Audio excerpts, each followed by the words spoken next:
Alice Fournier vivait au petit village du Moulinet depuis un peu plus d'1 an, et dans ce petit coin niché au creux de montagnes verdoyantes, elle avait trouvé exactement ce dont elle avait besoin.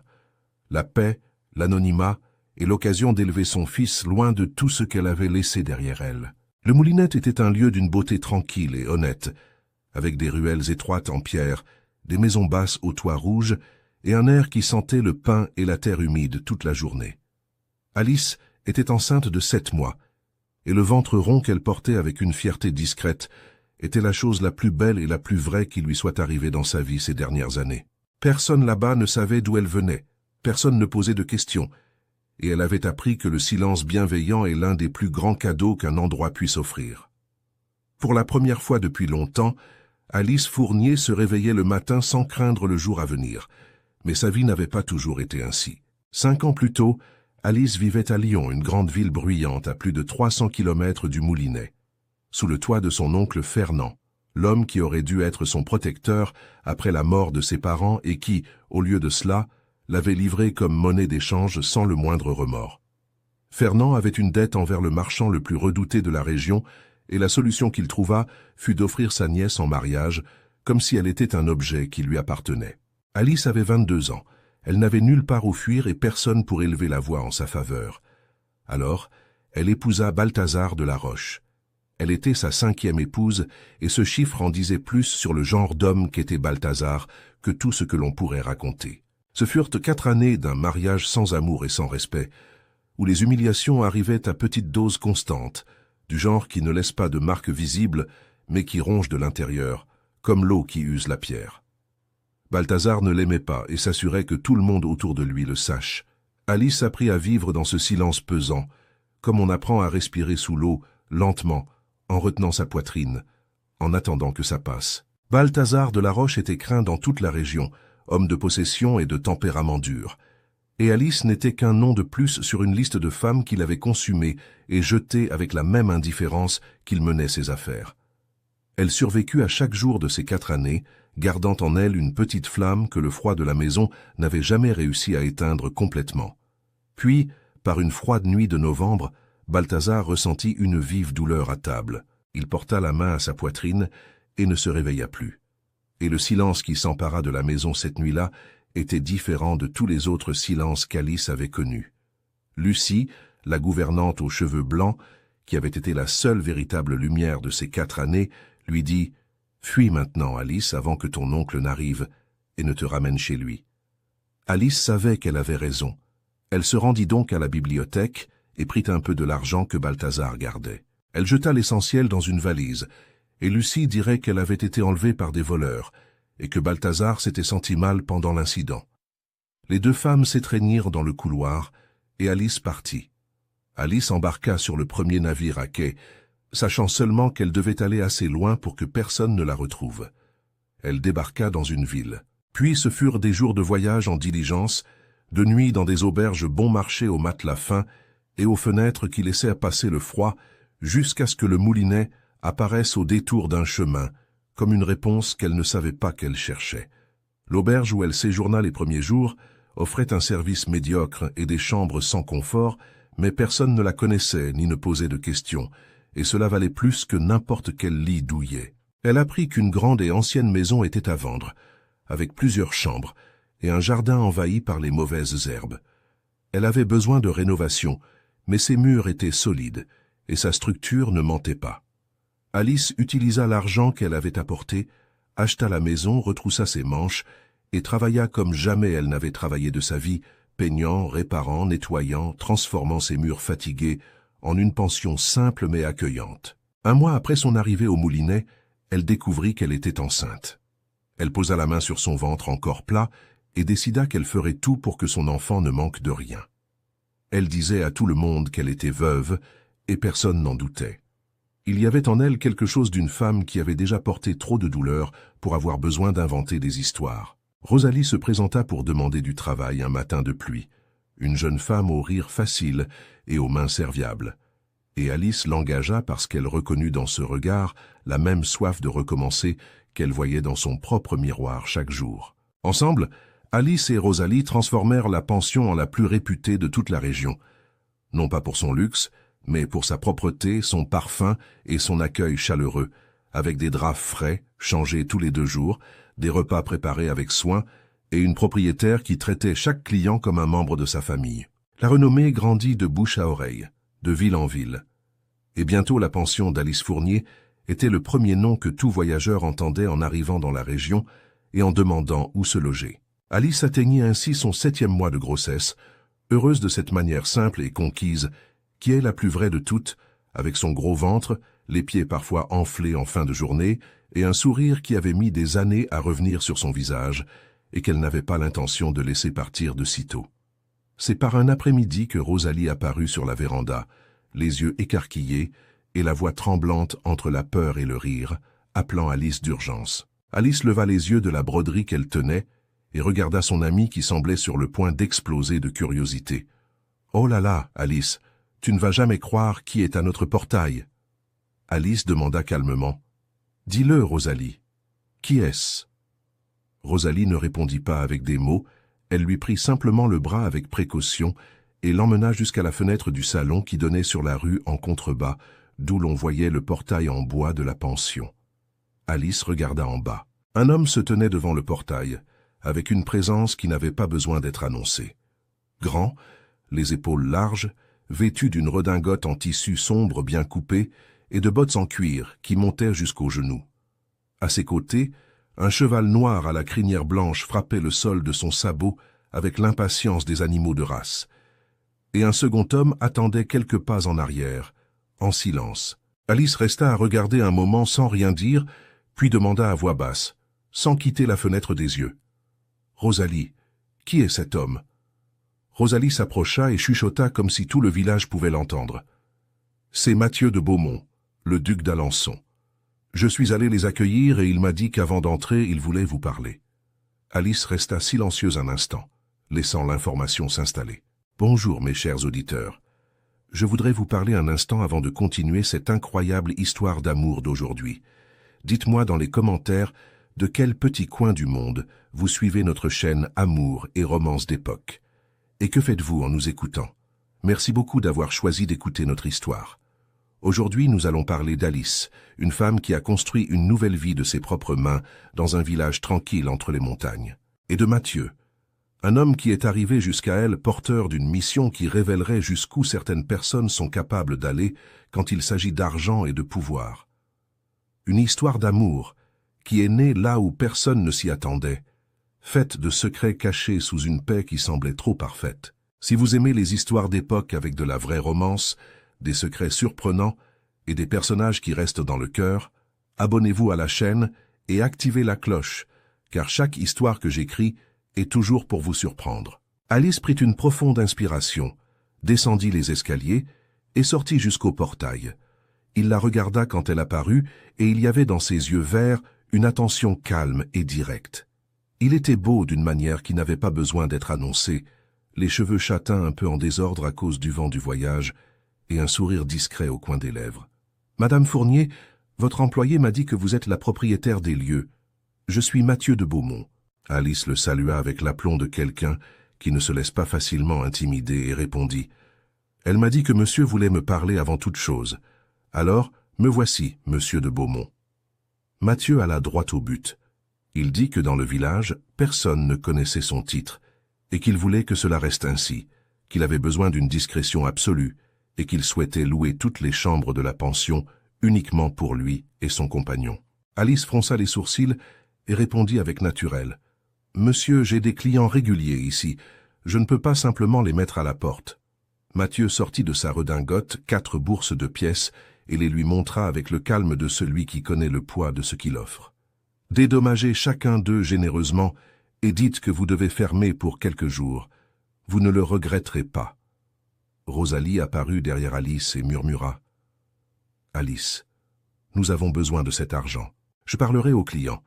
Je pense que nous n'aurons pas de problème. » Alice resta silencieuse, les yeux allant des bourses au visage de l'homme, puis dit « Je ne suis pas à l'aise de faire ça aux gens. » Mathieu répondit avec sérieux. « Je vous garantis que ce sera pour une bonne cause. » Alice soupira profondément et dit « Très bien, mettez les chevaux dans l'écurie au fond.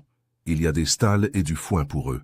Rosalie va préparer vos chambres et nous serons discrètes quant à votre séjour ici. » Elle fit une pause et le regarda droit dans les yeux avec fermeté. « Mais je ne veux aucun problème dans cette maison, monsieur de Beaumont. » Mathieu lui sourit calmement et répondit « Je vous remercie, madame Fournier, et je vous garantis qu'il n'y en aura pas. » Alice tourna les talons et entra. Mathieu resta là à regarder cette femme jolie, aux yeux noisettes, ferme, décidée et enceinte, et une question resta en lui sans réponse. Quelle pouvait bien être son histoire? Seul, s'occupant d'une pension et attendant un enfant, avec une seule employée, il trouvait cela sincèrement admirable. Mais il devait rester concentré maintenant, gagner la confiance de ce village peu à peu, car toutes les personnes qu'il avait consultées en chemin lui avaient indiqué la pension d'Alice, et non seulement elles l'indiquaient, mais elles en disaient le plus grand bien. Peut-être lui serait-elle d'une grande aide, car elle était très appréciée au village, et il avait besoin de cette confiance pour accomplir ce pourquoi il était venu. La couronne avait été claire. Jusqu'à ce qu'il découvre ce qu'il était venu enquêter au Moulinet, il devrait être très discret, et il le serait. Rosalie alla de porte en porte avec cette délicatesse qui était sa marque de fabrique, expliquant à chaque client que la pension devait fermer pour quelques jours, en raison d'un imprévu, et qu'il serait généreusement dédommagé pour le désagrément. Les 5 acceptèrent sans grande résistance, car la somme que Rosalie mit entre les mains de chacun était plus que juste, et en moins d'une heure, les chambres étaient vides, et les valises avaient disparu par la porte principale. Elle installa Mathieu et Pierre, l'employé du duc, dans les 2 meilleures chambres du 2e étage. Elle changea les lits, ouvrit les fenêtres pour aérer, et descendit à la cuisine à la recherche d'Alice. Rosalie la trouva et dit avec cette curiosité qu'elle ne parvenait jamais à dissimuler. « Qu'est-ce qu'il peut bien être venu faire ici au village, Alice, et pourquoi tant de secrets ?» Alice sortit lentement de ses pensées et sourit en coin. « Je lui demanderai plus tard, Rosalie. » Rosalie frappa légèrement la table avec enthousiasme et dit « Alice, l'argent qu'il a donné couvre presque une année de nos frais. » Alice leva les yeux et son sourire s'élargit un peu plus, sincère cette fois, de ce genre qui naît lorsque l'inquiétude cède la place au soulagement. « Ça va être d'une grande aide, » dit-elle à voix basse, comme si elle parlait plus pour elle-même que pour son amie. Rosalie la regarda avec cette lueur animée dans les yeux et continua. « Et Alice, il est temps de finir la chambre du bébé. Avec cet argent, on peut acheter tout ce qui manque. » Alice posa la main sur son ventre avec tendresse et acquiesça. « Je sais. Il faut que je prépare le berceau avant qu'il n'arrive. » Il y eut un court silence chaleureux entre elles, de ce genre qui n'existe qu'entre des personnes qui se connaissent vraiment. Puis Alice tapa des mains sur la table et dit « Maintenant, aide-moi à préparer la table pour qu'ils puissent dîner. » Les 2 femmes travaillèrent ensemble dans la cuisine, avec l'harmonie de celles qui n'ont plus besoin de mots pour se comprendre. Alice préparant le bouillon et le pain, et Rosalie mettant la table de la salle à manger avec la nappe en lin blanc, les assiettes en faïence et les verres en cristal réservés aux occasions spéciales. L'odeur de la nourriture emplit toute la pension, descendant les couloirs et montant l'escalier. Et quand Mathieu descendit, accompagné de Pierre, les 2 avaient déjà troqué leurs vêtements de voyage, pour des tenues plus propres. Ils s'assirent à table, et Alice et Rosalie servirent le dîner dans un silence respectueux, circulant avec les plats chauds. C'est alors que Mathieu leva légèrement la main et dit d'une voix qui n'admettait aucune cérémonie superflue. « S'il vous plaît, mesdames, asseyez-vous avec nous. » Alice s'arrêta et répondit avec naturel. « Monsieur de Beaumont, nous n'avons pas l'habitude de nous asseoir avec les clients. » Mathieu la regarda avec un sourire tranquille et dit simplement « J'insiste, nous devons avoir une conversation. » Alice regarda Rosalie une brève seconde. Les 2 échangèrent un regard entendu et s'assirent.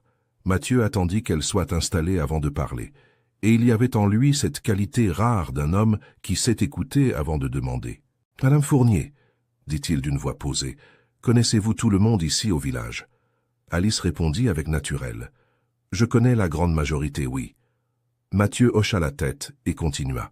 « Vous vivez ici depuis longtemps ?»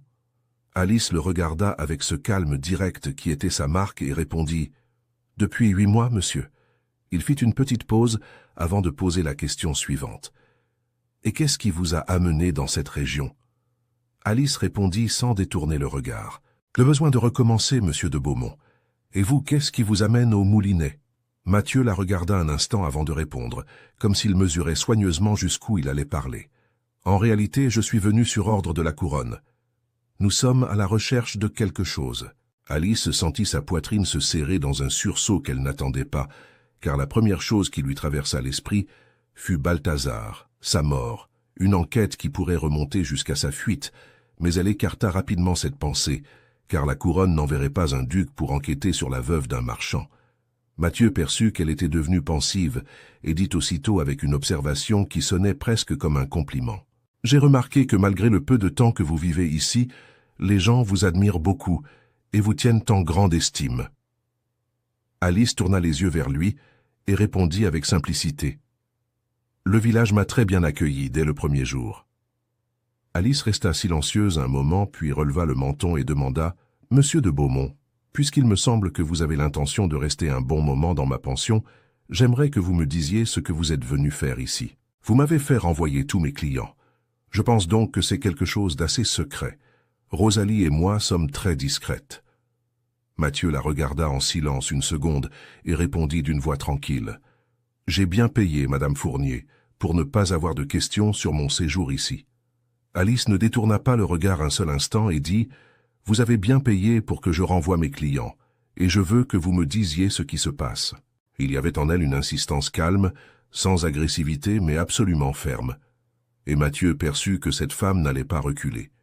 Mathieu soupira profondément, posa les bras sur la table et dit avec un sérieux qui changea le ton de toute la conversation « J'ai besoin d'un secret absolu sur ce que je vais vous dire. La couronne pense qu'il existe une mine de diamants sous ce village. » Alice le regarda les yeux écarquillés et répondit presque malgré elle. « Des diamants? S'il y avait quelque chose comme ça ici, je pense que nous le saurions. » Mathieu secoua la tête lentement. « Nous avons reçu des dénonciations selon lesquelles des personnes sont forcées de travailler dans cet endroit dans des conditions inhumaines. Nous avons arrêté à Alençon des hommes avec une quantité considérable de diamants et nous savons qu'ils venaient d'ici. Quelqu'un cache cela très bien. » Rosalie intervint avec la franchise directe qui était la sienne.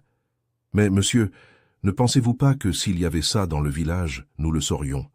Rien n'est jamais parvenu jusqu'à nous, et la pension devrait être toujours pleine de travailleurs, si c'était le cas. » Mathieu regarda Rosalie avec un respect sincère et répondit « Je sais, mademoiselle, et c'est exactement pour cela que c'est si grave. Celui qui est derrière tout ça se cache très bien, et réussit à trouver des travailleurs d'une manière que nous ne comprenons pas encore. » Alice posa la main ouverte sur sa bouche, les yeux révélant une horreur que les mots n'auraient pas besoin de décrire. « C'est très grave, » dit-elle à voix basse, « et vraiment rien de tout ça n'est jamais parvenu jusqu'à nous.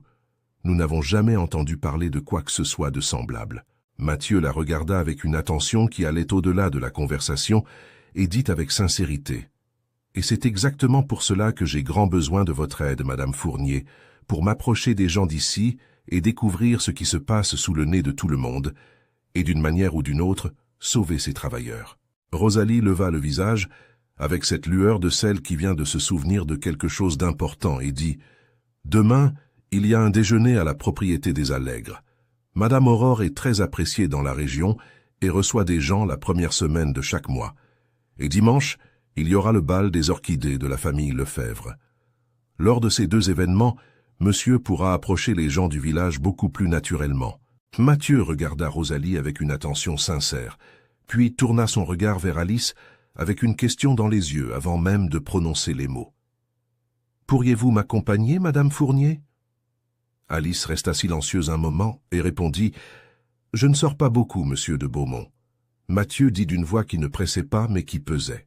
« Les gens vous font confiance, et je sais que ce que je vous ai dit ce soir vous a inquiété. Sans votre aide, il sera beaucoup plus difficile de découvrir ce qui se passe. » Alice le regarda pendant une longue seconde, puis dit « Très bien, je vous accompagnerai. » Pendant le reste du dîner, Alice et Rosalie racontèrent à Mathieu et Pierre qui était qui au Moulinet, les familles les plus anciennes, les plus influentes, les plus réservées, celles qui étaient arrivées de l'extérieur comme Alice et celles qui n'en étaient jamais parties. Il était difficile, en écoutant chaque nom avec l'affection avec laquelle les deux femmes les prononçaient, d'imaginer que quelqu'un de ce village tranquille puisse être capable de quelque chose d'aussi inhumain que de cacher du travail forcé sous la terre même où il vivait.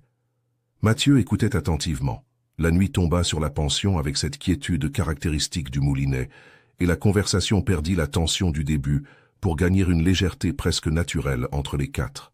Mais quand les hommes montèrent et que Rosalie commença à faire la vaisselle en fredonnant doucement, Alice resta debout à la fenêtre de la cuisine, regardant l'obscurité du jardin, la main posée sur son ventre.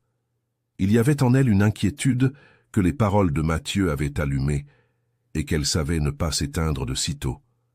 Sa vie était tranquille, construite avec tant d'efforts et de sacrifices. Et maintenant, cet homme était arrivé avec ses secrets et sa mission. Et elle sentait que rien ne serait plus jamais exactement comme avant. Elle devait penser à l'enfant qu'elle portait, le protéger de toute tempête qui pourrait survenir. Mais s'il y avait des gens en danger dans ce village qui l'avaient accueilli sans rien demander en retour, Alice Fournier ne pouvait pas fermer les yeux tant qu'elle avait la moindre possibilité d'aider. Elle s'éloigna de la fenêtre, respira profondément et se dit en silence que demain serait un jour différent. Mais qui était Mathieu de Beaumont et comment un homme comme lui avait-il atterri dans un petit village comme le Moulinet? Mathieu avait 36 ans. Il était admiré dans la ville d'Alençon et connu pour une intégrité peu commune chez les hommes de son rang. Il avait grandi aux côtés de ses deux jeunes frères, Michel et Alain, dans une maison qui avait perdu sa mère trop tôt et qui avait appris à s'équilibrer autour de la présence solide du père. Les trois furent élevés par un homme bon, du genre qui enseigne plus par l'exemple que par les mots. Et cela avait forgé en Mathieu un caractère que les gens reconnaissaient avant même de connaître son nom. Lorsque le père lui transmit le titre 6 ans plus tôt, les trois frères gérèrent déjà tout ensemble, avec une responsabilité qui remplissait le vieil homme de fierté chaque fois qu'il les voyait travailler. C'est pourquoi lorsque Mathieu s'absentait, il était tranquille, car il savait que Michel et Alain s'occuperaient de tout sans que rien ne s'effondre en son absence. 2 ans auparavant, Mathieu s'était marié, et le nom de cette femme pesait encore en lui, d'une manière qu'il ne parvenait pas à nommer sans sentir quelque chose se durcir dans sa poitrine. Lara était belle d'une manière qui captivait le regard de n'importe qui à l'instant même. Elle avait une énergie contagieuse, et un rire qui semblait illuminer n'importe quelle pièce où elle entrait. Mathieu en tomba amoureux avec cette intensité que l'on ne connaît qu'une fois dans sa vie, et avait construit autour de cet amour une confiance absolue, du genre qui ne pose pas de questions parce qu'elle n'imagine pas avoir besoin d'en poser. Lara, cependant, ne parvenait pas à tomber enceinte, et cela la consumait de l'intérieur d'une manière qu'elle cachait derrière le sourire que tout le monde admirait. Mathieu resta à ses côtés avec patience et amour, parce que c'était ce qu'il ressentait et ce qu'elle méritait, ou du moins c'est ce qu'il croyait. Puis Lara tomba enceinte, et la joie qui s'empara de la maison ce jour-là fut sincère et immense. Mathieu ressentit quelque chose qu'il ne savait pas qu'il attendait, une plénitude qui venait avec l'idée d'avoir un enfant, de voir une nouvelle vie grandir au sein de cet amour qu'il jugeait solide comme le roc. Mais l'accouchement arriva avec une cruauté à laquelle aucune joie antérieure ne l'avait préparé, et ni Lara ni l'enfant ne survécurent à cette nuit. Mathieu devint veuf avec une douleur qui n'avait ni forme ni taille, seulement un poids. Ce poids silencieux que l'on porte et que l'on ne trouve nulle part où le déposer. Il souffrit de la manière dont les hommes forts souffrent, à l'intérieur et sans témoin, laissant les jours passer un par un jusqu'à ce que la douleur se transforme en une cicatrice laide mais supportable. Un jour, il décida qu'il était temps de retirer les affaires de Lara de la chambre. Et c'est alors qu'il trouva les lettres, rangées au fond d'une petite boîte en bois qu'il n'avait jamais ouverte parce qu'il respectait ses affaires. C'étaient des lettres d'amour écrites avec une intimité qui ne laissait aucun doute sur la nature de cette relation. Et à la fin de chacune, il y avait une signature qu'il ne reconnaissait pas, seulement une lettre B. Mathieu lut chacune d'elles en silence, assis sur le bord du lit qui avait été le leur, et il lut jusqu'à la dernière, où Lara écrivait clairement qu'elle était enceinte de cet homme et qu'ils prévoyaient de s'enfuir ensemble après la naissance du bébé. Son monde s'effondra là, non pas avec bruit, mais avec ce genre de silence qui est pire que n'importe quel cri, parce qu'il reste. Il avait cru en Lara, il avait cru en leur amour, en sa grossesse, en l'enfant qu'il pensait être le sien, et qu'il avait célébré avec une fierté qui faisait maintenant mal d'une manière qui n'avait pas de nom. Tout cela avait été construit sur quelque chose qui n'existait pas. Et cette découverte n'enterra pas seulement le deuil qu'il portait encore, mais y ajouta une trahison à laquelle aucune douleur antérieure ne lui avait appris à faire face. Mathieu referma la petite boîte, sortit de la chambre et prit une décision silencieuse qu'il ne communiqua à personne. Il n'aimerait plus jamais, non pas parce qu'il n'en était pas capable, mais parce que la blessure que Lara avait laissée en lui était trop profonde pour risquer que quelqu'un s'approche assez pour l'atteindre. Ses frères perçurent le changement en lui, mais respectèrent son silence, car l'amour entre eux était de ceux qui ne forcent pas la porte. La couronne avait fait confiance à Mathieu d'autrefois pour des enquêtes exigeant discrétion et intelligence, et il n'avait jamais déçu. Quand l'information sur le moulinet arriva, sur les hommes arrêtés à Alençon, avec des diamants venant de ces terres et qui montraient une peur si profonde de dénoncer leur patron, qu'ils préféraient rester en prison plutôt que de parler, Mathieu sentit cette inquiétude de celui qui reconnaît qu'il y a quelque chose de plus grand sous ce que les yeux peuvent voir. Il appela Pierre, son ami fidèle depuis des années, qui travaillait toujours à ses côtés, homme discret et de confiance absolue, et lui dit qu'il partait. Il fit ses adieux à son père et à ses frères, monta sur son cheval noir à la crinière blanche et prit la route jusqu'à ce que les montagnes du Moulinet apparaissent devant lui avec une beauté qu'il ne s'attendait pas à trouver dans un endroit si éloigné de tout. Là, au Moulinet, il entendit parler de la pension d'Alice et c'est là qu'il se trouvait maintenant, avec un secret qui ne pouvait être révélé à beaucoup de gens. Le lendemain matin, Mathieu se leva tôt, avant même que le soleil n'ait fini d'éclaircir le ciel au-dessus des montagnes. Et le premier signe de vie qu'il trouva fut une odeur qui descendit le couloir et l'atteignit alors qu'il avait encore la main sur la poignée de la porte de sa chambre. Du pain chaud, de cette odeur que l'on ne peut ignorer. Il se dirigea vers la cuisine et trouva Alice dos à la porte, vêtue d'une robe verte en tissu simple, ajustée à la taille, sortant une fournée du four avec les mains protégées par un torchon plié. Elle se retourna en entendant ses pas et dit avec naturel « Bonjour, monsieur de Beaumont. Je sers le café tout de suite. » Mathieu sourit et dit en s'approchant du comptoir où les pains refroidissaient. « Ne vous inquiétez pas pour moi, madame Fournier. » Il regarda les pains et demanda avec une aisance qui semblait sincère. « Puis-je en prendre un? L'odeur est délicieuse. » Alice le regarda et répondit simplement « Bien sûr que vous pouvez. » Mathieu prit un pain, s'assit à la table de la cuisine, avec le naturel de celui qui ne se souvient pas de son propre titre, et Alice lui servit une tasse de café fumant sans cérémonie. Il y avait quelque chose dans ce moment simple qui contrastait avec tout ce que Mathieu connaissait à Alençon. Sans protocole, sans distance, juste une femme enceinte servant le café tôt le matin alors que la journée commençait. Il regarda le ventre d'Alice et demanda avec une curiosité tranquille « Le bébé est pour quand ?» Alice posa la main sur son ventre avec ce geste qui était déjà automatique chez elle et répondit « Dans 2 mois ». Mathieu la regarda et dit « C'est pour bientôt ». Puis il y eut une pause naturelle et Alice demanda sans trop y penser « Monsieur a des enfants ?» Il regarda sa tasse une seconde avant de répondre « Je n'en ai pas. Ma femme est décédée en couche et le bébé aussi. » Alice posa les yeux sur lui avec une compassion directe et dit à voix basse « Je suis sincèrement désolé pour votre perte. » Mathieu resta silencieux un instant, puis dit d'une voix qui sortit différemment plus basse, chargée de quelque chose qu'il n'avait clairement pas prévu de dire. « L'enfant n'était pas de moi. » Il posa la tasse sur la table, se leva lentement et dit simplement « Je vais réveiller Pierre. » Et il sortit de la cuisine sans un mot de plus. Alice resta debout où elle était, regardant la porte par laquelle il avait disparu. Et ces mots restèrent en suspens dans l'air de la cuisine, comme s'ils étaient encore en train d'être prononcés. Elle avait vu la douleur dans ses yeux au moment où il les avait prononcés, une douleur ancienne et mal refermée, de ce genre que l'on croit avoir caché, mais qui apparaît juste quand on baisse la garde. Cela la toucha d'une manière qu'elle n'attendait pas. Rosalie entra dans la cuisine quelques minutes plus tard, les cheveux encore en train d'être tressés, et demanda en voyant l'expression de son ami. « Tout va bien ?» Alice sortit de ses pensées et répondit « Oui, ça va. Préparons le petit déjeuner. Après, nous devons sortir. Aujourd'hui, c'est le déjeuner de Madame Aurore. » Quelque temps plus tard, Alice demanda à Pierre de l'aider avec la calèche. Ainsi, les 4 pourraient y aller ensemble. Pierre dit qu'il conduirait les chevaux sur le chemin.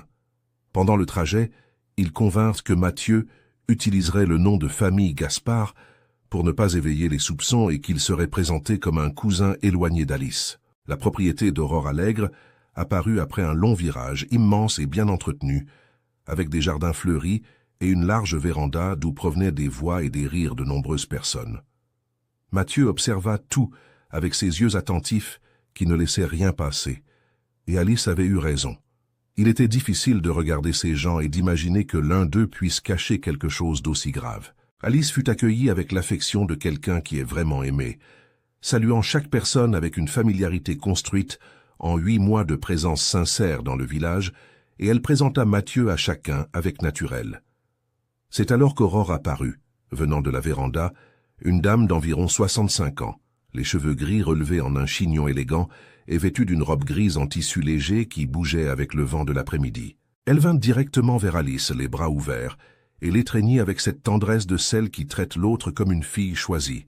« Ma chère, cela faisait longtemps que tu n'étais pas venue chez moi. » Alice sourit dans l'étreinte et dit « Rosalie m'a convaincue cette fois, Madame Aurore, et j'ai amené mon cousin pour vous le présenter. » Elle se tourna vers Mathieu et dit « Voici Mathieu Gaspard. » Mathieu tendit la main avec un sourire sincère et dit « C'est un plaisir de vous rencontrer, madame. » Aurore le regarda avec ses yeux vifs, de celle qui remarque encore tout, et répondit avec une chaleur qui semblait être sa marque de fabrique. « Quel plaisir de vous avoir ici.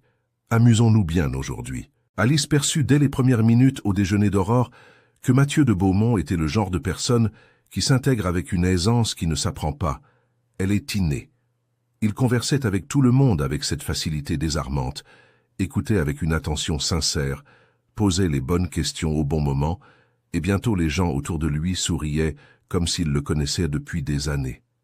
Les compliments ne tardèrent pas à pleuvoir sur Alice de toutes parts. « Oh là là, votre cousin est un charme », disait l'une. « Qu'il est intelligent », commentait une autre. Et certaines femmes, avec ce sourire qui n'avait pas besoin de mots, demandaient à voix basse s'il était célibataire, qu'il était très beau. Alice hochait la tête car c'était vrai. Sa beauté attirait l'attention sans qu'il semble le remarquer. Et il y avait en cela quelque chose d'encore plus déconcertant. Pierre n'était pas en reste. Et Alice remarqua avec un sourire discret que Rosalie était rarement loin de lui. Les deux dansaient sur la terrasse pavée, où la musique d'un violon et d'un accordéon emplissait l'air de l'après-midi. Et Rosalie riait à sa manière, franche et sans cérémonie, tandis que Pierre la guidait avec une attention qui était plus que de la courtoisie. Alice observait le mouvement autour d'elle avec cette tranquillité de celle qui est à l'aise en regardant simplement, quand elle sentit une présence à ses côtés et entendit la voix de Mathieu, basse et directe. « Vous avez raison, Alice. Il est très difficile de croire que quelqu'un d'ici soit responsable de quelque chose comme ça. » Alice le regarda et demanda avec naturel. « Aucune piste pour l'instant. » Mathieu secoua la tête, les yeux parcourant toujours la terrasse, avec cette attention qui ne s'éteignait jamais complètement.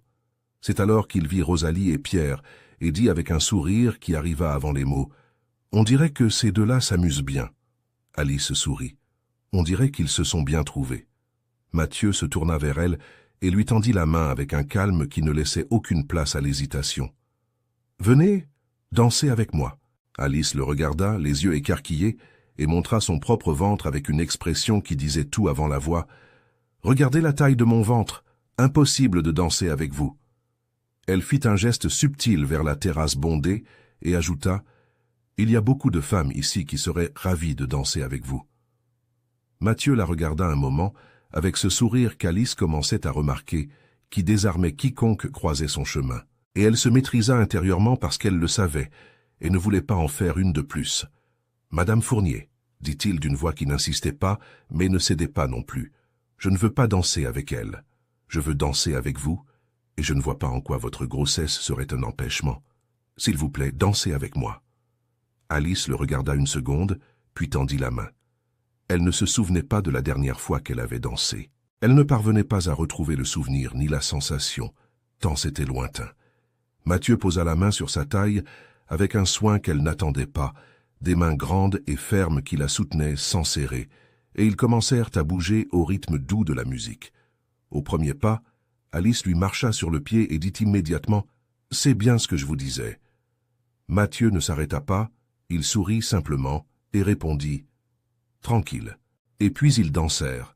et Alice se rendit compte qu'il y avait quelque chose d'étrange et en même temps de familier là-dedans. Être près d'un homme après si longtemps, sentir la chaleur de quelqu'un à côté sans que cela soit accompagné d'aucun poids, d'aucune tension, d'aucune peur. Mathieu sentait bon, il avait des pas sûrs et la guidait avec une douceur qui rendait le mouvement naturel malgré tout. Puis il regarda son ventre et dit avec légèreté, « Vous voyez, le bébé doit être content de danser. » Alice sourit, un sourire franc et vrai qui sortit sans qu'elle y pense, et Mathieu vit ce sourire illuminer son visage d'une manière qui le laissa silencieux une seconde, la regardant simplement. Il y avait dans cet instant quelque chose qu'aucun des deux ne nomma, mais que tous deux ressentirent, une connexion discrète qui n'avait pas demandé la permission d'exister et qui laissa dans l'air une légèreté différente de celle d'avant. Ils dansèrent une autre chanson, puis Alice dit avec ce sens pratique qui était le sien. « Il vaut mieux que j'arrête, sinon je ne pourrai plus marcher après. » Ils rirent tous les deux, et c'était un rire de ceux qui sont à l'aise, de ceux qui arrivent avant que la personne ne se rende compte qu'elle est à l'aise. Ils s'éloignèrent avec naturel, et Alice sentit que quelque chose avait changé cet après-midi-là, d'une manière qu'elle ne parvenait pas encore à décrire, seulement à sentir, profond et discret, comme tout ce qui est réel. Rosalie apparut à côté d'Alice peu après, les yeux brillants de cette curiosité qu'elle ne parvenait jamais à dissimuler, et dit à voix basse en s'adressant à Mathieu, « Monsieur, un couple arrive maintenant. » Mathieu regarda vers la luxueuse calèche qui s'arrêtait à l'entrée de la propriété. Une femme bien habillée descendit la première, suivie d'un homme à la présence solide, et les deux marchaient avec cette familiarité de ceux qui connaissent chaque pierre de cet endroit. Mathieu demanda à Alice, les yeux toujours fixés sur eux, « Qui sont-ils » Alice répondit avec naturel, « Ce sont les Fernandez, propriétaires de nombreuses terres dans la région, mais ils aident vraiment le village. Je ne pense pas qu'ils exploitent des gens. » Mathieu la regarda avec cette attention qui analysait tout. « Vous me les présentez. » Et Alice le fit. Le couple était sympathique d'une manière qui semblait sincère. Ils accueillirent Mathieu avec cordialité et la conversation coula de source. Mathieu commenta avec le naturel de celui qui ne fait que discuter, qu'il pensait s'installer au Moulinet pour la tranquillité du lieu, qu'il avait de l'argent à investir et cherchait des opportunités. Auguste Fernandez sourit avec ce sourire d'homme qui aime les affaires et dit « Alors, vous parlez à la bonne personne. » Mathieu répondit avec un intérêt qui semblait réel, car il était assez habile pour que tout paraisse réel. Et Alice observait de loin cette scène, consciente qu'il était en train de travailler, construisant brique par brique une confiance qu'il devrait rendre assez solide pour soutenir tout ce qui allait suivre. Rosalie revint à côté d'Alice et dit sur ce ton de celle qui a trop observé et ne va pas le garder pour elle. « Je vous ai vu danser tous les deux. Vous formez un beau couple. » Alice se tourna vers son amie avec une expression entre l'étonnement et le rire et montra son propre ventre. « Rosalie est un beau couple. Je suis enceinte et propriétaire d'une pension. Il est riche, veuf, puissant, et pour que tu t'en souviennes, mon ami, il est duc. » Rosalie sourit sans la moindre gêne et répondit « Et alors, vous formez quand même un beau couple. » Alice secoua la tête avec un sourire qu'elle ne put retenir, puis retourna la situation. « J'ai vu que mademoiselle s'entendait très bien avec Pierre. » Rosalie rougit d'une manière qui la trahit complètement, avant même qu'elle ne dise un mot. « Il est très drôle, » dit-elle finalement à voix basse. Alice sourit. « Vous aussi, vous formez un beau couple. Allons manger, Rosalie. » Les deux femmes entrèrent dans la maison, et Aurore était au centre d'un cercle de personnes, comme toujours, car il y avait en elle cette chaleur qui attire les gens sans qu'ils s'en rendent compte. Quand elle vit Alice, elle s'écarta du groupe avec une agilité surprenante pour son âge et dit « Alice, j'ai un cadeau pour toi. Viens avec moi. » Les deux femmes suivirent le long couloir de l'immense maison, et Alice pensa en marchant qu'elle ne comprenait pas comment les enfants d'Aurore pouvaient vivre si loin d'une femme pareille. Ils lui rendaient rarement visite, envoyaient rarement des nouvelles, et elle restait là, s'occupant de tout le monde avec une générosité que ses propres enfants ne méritaient pas. Aurore ouvrit la porte d'une chambre, et Alice vit un berceau en bois clair au centre, à côté de valises ouvertes avec des couvertures pliées, et de petits vêtements dans des tons doux, pliés avec un soin que seules des mains aimantes peuvent avoir. Aurore dit d'une voix sereine qui portait de l'affection dans chaque syllabe. « Rosalie m'a dit que tu n'as pas encore préparé le berceau. Mes enfants ont utilisé celui-ci, et il est encore en bon état. J'ai mis de côté des couvertures et quelques vêtements qui sont parfaits pour le bébé. Et chaque semaine, quand nous nous réunissons pour broder, les autres dames et moi avons fait plusieurs petits vêtements pour lui. » Alice resta debout sur le seuil une seconde, regardant tout cela et sentit quelque chose se serrer dans sa poitrine d'une manière à la fois bonne et douloureuse. De ce genre qui arrive quand la générosité de quelqu'un vous prend au dépourvu. « Madame Aurore, » dit-elle d'une voix qui ne sortit pas comme d'habitude, « je ne sais même pas comment vous remercier. » Aurore s'approcha d'elle et l'étreignit avec cette étreinte de femme qui a beaucoup vécu et sait que les mots justes n'existent pas toujours. « Je sais que tu ne m'as jamais raconté ton histoire, » dit Aurore à voix basse, « mais je sens que ce n'est pas une histoire facile, et tu sais que le village t'aime beaucoup. » À la fin de l'après-midi, alors que la calèche revenait sur le chemin entre les pins, avec le soleil qui teignait déjà les montagnes d'Orange, Alice tenait sur ses genoux l'un des petits vêtements qu'Aurore avait brodés, un tissu blanc avec de petites fleurs sur les manches, et elle le regarda pendant une bonne partie du trajet en silence. Mathieu, assis de l'autre côté, avait reçu cet après-midi-là des invitations pour visiter au moins 5 propriétés différentes, ce qui signifiait 5 portes ouvertes pour ce qu'il avait besoin de découvrir. Pierre conduisait les chevaux avec sa fermeté habituelle, et Rosalie s'était légèrement endormie, appuyée contre le côté de la calèche, avec la fatigue satisfaite de celle qui a passé une bonne journée. Alice regarda par la fenêtre les montagnes qui s'assombrissaient lentement, et pensa que le moulinet lui avait donné beaucoup de choses qu'elle n'avait pas demandées, et dont elle ne savait pas qu'elle avait besoin, et que maintenant, avec l'arrivée de Mathieu, quelque chose changeait à nouveau, silencieux et inévitable comme l'arrivée de la nuit. Le dimanche après-midi, les 4 partirent pour le bal des orchidées à la propriété des Lefebvre, et la réputation de Mathieu avait déjà fait le tour du village avec cette vitesse que seuls les petits endroits connaissent, surtout la partie où il avait mentionné vouloir investir dans des terres. Mathieu savait qu'Alice était fatiguée, que les 2 jours consécutifs d'événements avaient pesé sur ses pieds et son dos, et il avait pensé plus d'une fois qu'il n'était pas juste de continuer à l'emmener partout comme si elle faisait partie de sa mission. François Lefebvre les accueillit à l'entrée de la maison avec ce large sourire d'homme petit et satisfait de sa propre vie, à côté d'une épouse menue aux gestes aimables qui veillait à ce que chaque visiteur se sente attendu.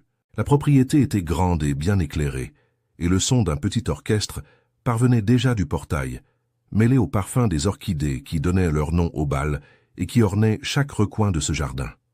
François Lefebvre avait 5 filles et aucun fils, et 3 des filles étaient célibataires. Et cela devint absolument clair dans les 15 premières minutes où Mathieu entra dans cette maison.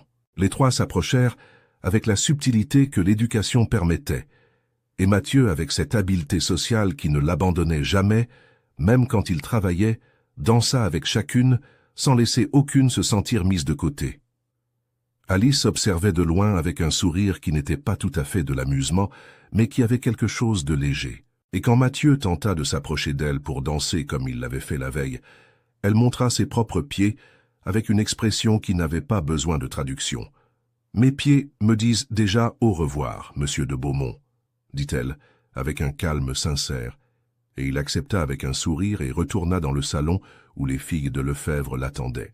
Pierre, de son côté, partageait son temps entre la compagnie de Rosalie et les conversations avec les employés des propriétés, car c'était aussi sa fonction dans cette mission, s'approcher de ceux qui travaillaient la terre et écouter ce que les propriétaires ne disaient jamais à voix haute.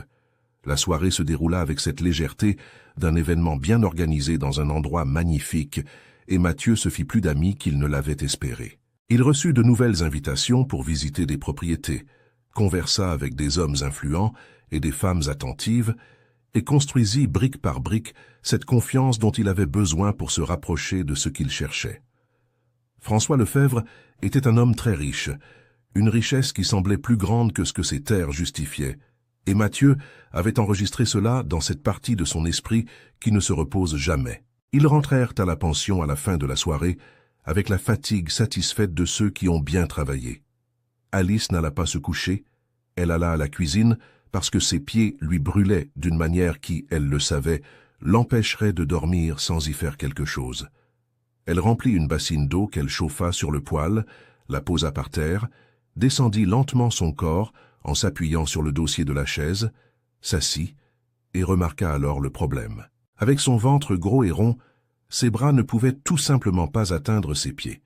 Elle essaya une fois, essaya sous un autre angle, essaya de se pencher sur le côté, puis se mit à rire toute seule dans cette cuisine silencieuse, car la situation avait l'ironie parfaite de ces choses qui arrivent quand on est seul et qu'il n'y a personne pour voir.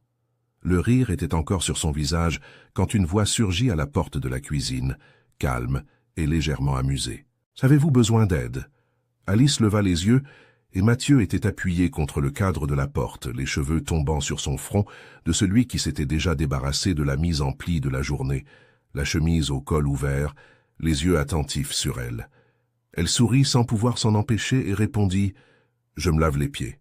Mathieu regarda la bassine, regarda le ventre, la regarda avec une expression qui ne jugeait pas mais qui évaluait et dit avec simplicité « Je vois qu'en réalité, vous n'y arrivez pas ». Il s'approcha d'elle et avant qu'Alice n'ait eu le temps de répondre, il s'accroupit lentement par terre devant elle et tendit les mains vers ses pieds. Alice le regarda les yeux écarquillés et dit avec fermeté « Que faites-vous, monsieur de Beaumont? Je peux le faire et il n'est pas convenable que vous me laviez les pieds. » Mathieu la regarda d'en bas avec cette sérénité qui ne cédait pas facilement et répondit « Je ne vais pas rester là, debout, à vous regarder vous démener pour atteindre quelque chose que je peux aider sans aucune difficulté. » Et sans plus de cérémonie, il prit ses pieds dans ses deux mains et commença à les laver avec un calme absolu, comme si c'était la chose la plus naturelle du monde. Alice resta immobile une seconde, incrédule devant cette scène, puis tenta de retirer ses pieds de ses mains. « Monsieur de Beaumont, ne faites pas ça. » Mathieu leva brièvement le regard et dit avec un sérieux qui n'était pas de la brusquerie, mais qui était définitif. « Vos pieds sont enflés. Je vais les laver. » Alice le regarda, là, accroupie sur le sol de la cuisine, les cheveux tombant légèrement sur son front, les mains grandes et fermes tenant ses pieds avec un soin qu'elle n'avait l'habitude de recevoir de personne, et elle comprit qu'il ne servait à rien de protester. Il y avait dans son contact quelque chose qui n'était pas familier, mais pas inconfortable non plus, et cette combinaison la laissa sans savoir où poser les yeux. Jamais personne n'avait fait une chose pareille pour elle, ni dans les années avant Balthazar, et encore moins pendant, et la simple gentillesse de ce geste pesa en elle d'une manière à laquelle elle n'était pas préparée. Elle devait dire quelque chose, combler ce silence avant qu'il ne devienne quelque chose de différent de ce qu'il devait être. Alice leva les yeux et demanda avec un naturel qui lui coûta un effort qu'il n'avait pas besoin de connaître. « Après avoir parlé à tant de gens ces 2 jours, y a-t-il un suspect ?» Mathieu continua ce qu'il faisait, les yeux sur ses pieds, et répondit d'une voix posée, de celle qui réfléchit en parlant. « Je me méfie sérieusement de Monsieur Lefebvre. Il a beaucoup d'argent, plus que ce que ses terres expliquent facilement. Je vais rendre visite à tous ceux qui m'ont invité dans les prochains jours, mais a priori, je me méfie de lui. » Il fit une pause et compléta sans lever les yeux. « Et vous n'avez plus besoin de m'accompagner. Je ne veux pas continuer à vous infliger ça. » Alice sourit en coin. « J'aimerais pouvoir aider davantage. » Mathieu la regarda alors, vraiment, et dit avec un sérieux qui portait en lui quelque chose qui n'était pas que de la courtoisie. « Madame Fournier, vous m'avez déjà beaucoup aidé. Vous m'avez ouvert les portes et fait en sorte que les gens me fassent confiance. Nous trouverons le responsable. Je vous le garantis. » Alice soupira profondément et dit à voix basse « Je n'arrête pas de penser à ces gens qui travaillent dans cette supposée mine. Personne n'a jamais disparu ici au village. Aucun nouveau visage n'est arrivé. Rien. » Mathieu répondit d'une voix qui portait le poids de celui qui a déjà beaucoup réfléchi à cela. « Ils font venir des gens de loin, précisément pour ne pas éveiller les soupçons. Ce sont des gens que personne ici ne connaît et que personne ne cherchera. » Alice resta silencieuse face à cela, car il y avait dans cette information une cruauté silencieuse qui ne s'intégrait bien dans aucune pensée qu'elle tentait d'ordonner. À ce moment-là, la porte de la cuisine s'ouvrit et Rosalie entra d'un pas de celle qui descend chercher de l'eau. Elle s'arrêta net au milieu du chemin et resta à regarder la scène, les yeux allant d'Alice à Mathieu et de Mathieu aux pieds d'Alice, avec une expression qui mêlait étonnement et satisfaction à parts égales. Alice retira ses pieds des mains de Mathieu dans un mouvement rapide, qui fut plus un réflexe qu'une décision, et dit avec un aplomb qui sonna un peu trop précipité. « Merci pour votre aide, monsieur de Beaumont. » Mathieu se leva calmement, comme si rien ne s'était passé qui nécessitait une explication. Il souhaita bonne nuit à Rosalie avec un sourire tranquille et sortit de la cuisine de son pas posé habituel. Rosalie resta debout où elle était, jusqu'à ce que le son de ses pas disparaisse dans le couloir. Puis elle se tourna vers Alice avec un sourire qui occupait tout son visage. Elle s'approcha lentement et dit à voix basse, imitant le ton qu'Alice avait utilisé la veille. « Nous ne formons pas un beau couple, je suis enceinte et il est duc. » Elle fit une pause dramatique et ajouta « Le duc était en train de te laver les pieds, Alice. Raconte-moi tout. » Alice rit malgré elle et répondit « Il est poli, Rosalie, aimable, rien de plus. Il a vu que j'avais du mal à atteindre mes pieds et il est venu m'aider, rien de plus que ça. » Rosalie sourit avec ce sourire de celle qui ne croit pas, mais respecte le droit de l'autre de dire ce qu'elle veut. Et elle s'approcha pour l'aider à se lever de la chaise avec précaution.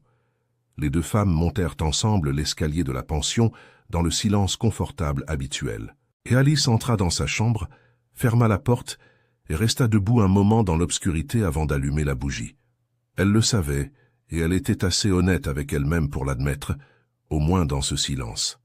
Que les gentillesses de Mathieu de Beaumont étaient du genre à exiger de la prudence, non pas parce qu'il avait fait quelque chose de mal, mais parce qu'elle savait très bien comment la vraie gentillesse peut s'approcher de trop près sans prévenir.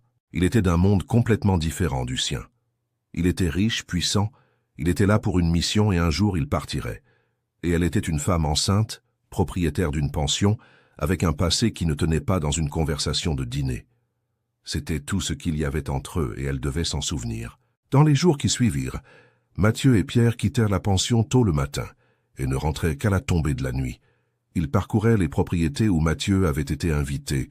Ils rencontraient de nouvelles familles, conversaient avec des hommes de la campagne et des affaires. Et Pierre faisait sa part avec les employés, écoutant ce qui se disait dans les coins où les propriétaires n'allaient pas. Mathieu avait été surpris par le nombre de portes que le moulinet lui avait ouvertes en si peu de temps.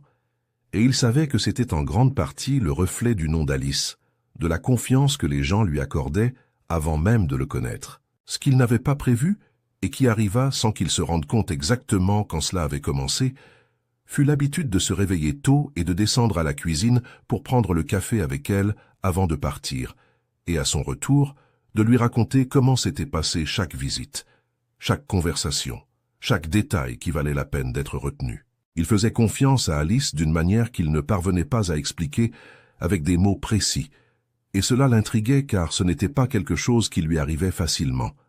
Il avait aimé Lara, mais il n'avait jamais parlé avec elle de ses enquêtes, de ses affaires, des choses qui le préoccupaient vraiment, car il y avait entre eux une distance que l'amour n'avait pas réussi à franchir et qu'il ne comprit que lorsqu'il était trop tard. Avec Alice, la conversation coulait différemment, sans effort, sans poids, comme si les mots trouvèrent leur chemin tout seuls. Elle écoutait avec une attention qui n'était pas passive, posait des questions qui allaient droit au but et lui renvoyait des perspectives qu'il n'avait pas envisagées. Un mois s'était écoulé depuis son arrivée à la pension, trop vite pour ce qui s'était passé en lui pendant ce temps. Et Mathieu remarquait qu'Alice marchait plus lentement, se couchait plus tôt maintenant, et son ventre avait grossi d'une manière qui rendait chacun de ses mouvements plus prudent et plus lent. Beaucoup de gens avaient essayé de louer des chambres à la pension pendant ce mois, et Alice répondait à tous qu'elle était encore en rénovation, ce qui n'était pas tout à fait un mensonge, car la petite chambre du bébé avait occupé une bonne partie du temps qu'elle consacrait auparavant aux clients. Aurore tint sa promesse et envoya le berceau avec les couvertures et les vêtements brodés. Et Alice arrangea tout avec ce soin méticuleux de celle qui prépare un endroit pour accueillir quelqu'un de très attendu. La petite chambre avait pris un nouvel aspect avec le berceau en bois clair au centre, les vêtements pliés avec précision dans le tiroir de l'armoire et une couverture en crochet gris et blanc accrochée sur le côté du lit qu'Aurore avait faite de ses propres mains lors des réunions de broderie. Alice entrait parfois dans cette chambre, juste pour rester debout à regarder, passant la main sur le berceau, avec une douceur qui disait tout ce qu'elle n'avait pas besoin de dire à voix haute. Mathieu et Pierre avaient commencé à observer François Lefebvre avec une attention de plus en plus systématique. L'homme recevait des visiteurs de l'extérieur avec une fréquence qui ne correspondait pas à la vie tranquille qu'il semblait mener. Des gens qui arrivaient sans prévenir et repartaient avant l'aube, et l'argent qui circulait autour de lui était trop important pour s'expliquer uniquement par les terres qu'il possédait. Un soir, Lefebvre invita Mathieu à dîner dans sa propriété, et lui dit avec ce large sourire de celui qui garde un secret excitant qu'il avait quelque chose à lui proposer qui le surprendrait. Un investissement différent de tout ce que Mathieu avait vu au Moulinet. Mais il lui demanda d'attendre encore une dizaine de jours, que les choses devaient être en ordre avant de révéler le moindre détail. Mathieu rentra à la pension ce soir-là avec cette inquiétude de celui qui sent qu'il approche du but, mais ne peut pas encore voir ce qui l'attend. Le lendemain matin, en cherchant Alice et ne la trouvant pas dans la cuisine, Mathieu monta et la trouva dans la chambre du bébé. Il entra avec précaution et lui raconta la conversation avec Lefebvre, l'invitation mystérieuse et les 10 jours d'attente, et ajouta « Ça ne peut être que la mine.